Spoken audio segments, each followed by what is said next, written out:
Hello and welcome to Feast One's Eyes on Watches. Please like and subscribe. Is this Tandorio diver's watch a bargain? This is the box my Tandorio watch has come in. There's a little bit of foam just inside here. Just move that out of the way for you. An instruction manual, and then the watch. Now it's just come in a plastic bag.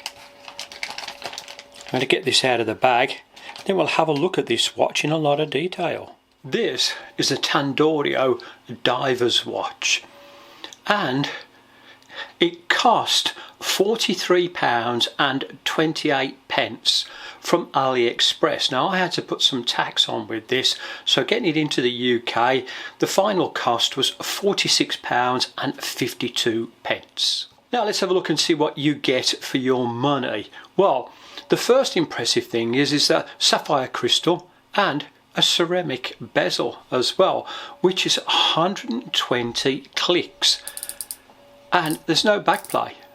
It really is quite something for the price of the watch. Now, I've had other watches that have got rotating bezels, but this is really quite good. The movement inside this watch is a Japanese NH35A. The case on this watch is 316 stainless steel, and I have to say it is finished rather nicely. So you've got it quite polished on the outside, and while I'm just moving this around, you can just see how grippy the outside of this bezel is as well. The face of the watch, and I'm hoping you can see this properly on my camera, is almost two-tone. So what you've got is you've got a very dark midnight blue, and then it goes down a few shades to a lighter blue. And again, that's very attractive. I do like that. The indices on the watch are, as you can see, we've got some round ones. At the 12 o'clock up here, it's a triangular. This is oval down here. And then over on this side is a date complication.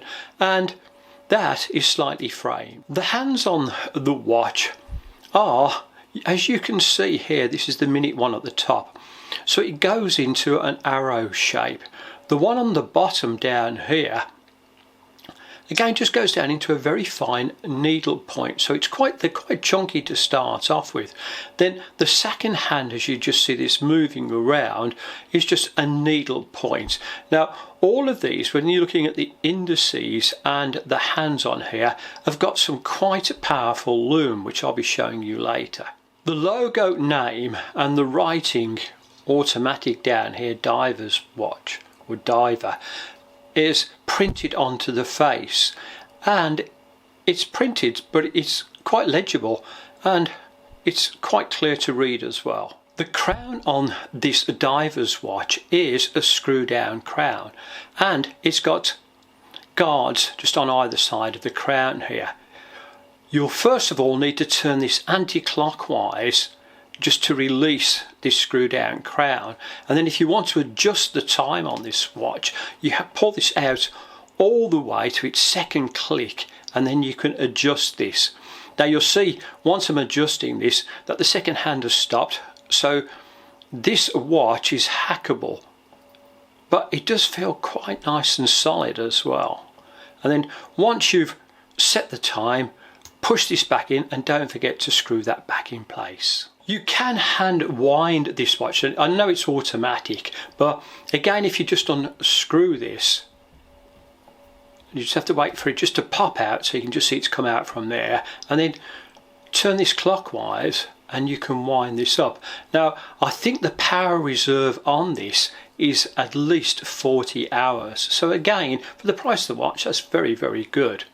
Don't forget, push this back in, screw it back down. With the crown unscrewed, if you pull this out to its first little click and then just turn this anti-clockwise, you'll see this is the date adjusting. So it's just gone 19, 20, and it's got a nice little click. So each time it drops into the window, you can actually feel that just dropping in. Then don't forget again, push this back in, screw back in the crown. Now this is the loom on the Tandorio watch, and it really is very, very good. I mean, look how bright that is. Again, exceptional value for money. The dimensions of this watch are, the case is remarkable because it's only 37mm across. Now for a diver's watch, that's really quite good. The thickness of it, 13.25mm. Lug to lug, it's 50mm, and the crown over here, 6.5mm. The strap on this watch is a silicone strap, and it goes 20mm at the top and then tapers down right at the bottom down here, just move those out of the way so you can see, to 18mm, and it's quite a nice feel to this. Just turn this over to the back so you can have a little look. Now you can see just inside here, all right, the holes all the way through, and I believe that these will be drain holes as well, so when you're swimming it will get rid of the water after you come out. And there's plenty of adjustment on this as well. Now the buckle on this is unsigned. Now I've just turned the watch over so you can have a look at the back of the watch. The case again at the back here, stainless steel. It's polished on the outside, and this part here is a brushed finish. And then you'll read around the outside that there's information about the watch as well, and also about its water resistance. Now the water resistance on here is 200 meters. So again, quite safe to swim with this watch. I've just put the Tandorio onto my 7¼ wrist, and it looks good. I like the strap as well that goes with it. It feels very comfortable on my wrist, and swim wise I don't even think you'd notice it was on there. To sum up my review of this Tandorio diver's watch, I think for £46.52 it's quite a bargain. It really is a nice watch. The dimensions of this are fantastic. I mean, you've got a sapphire crystal glass, ceramic bezel here, a very, very nice clicky bezel going around the outside, screw down crown. So can I recommend this? Absolutely yes, I can. Thank you so much for watching this review. Please remember I'll be doing lots of other reviews on other interesting watches in the near future. Thank you and goodbye. Thank you for watching this review. Please like and subscribe.